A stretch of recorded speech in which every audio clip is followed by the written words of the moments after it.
Se lleva el coche. ¡Ah! ¡El coche!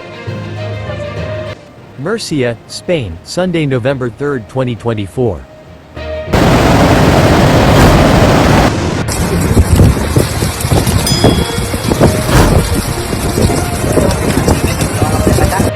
The heavy rainfall recorded in the last hours caused flooding in several points in the city of Murcia, Spain, on Sunday, November 3, 2024.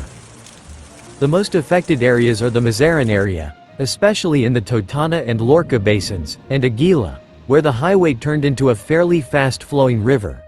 In the Totana and Lorca basins. Se lleva el coche. Normal, pero ¿cómo no se va a llevar el coche? Jesús García, acting mayor, called for caution and for all citizens to stay at home, due to the orange alert and the rain recorded in Mazarrón in the last hours at a rate of more than 70 liters per hour.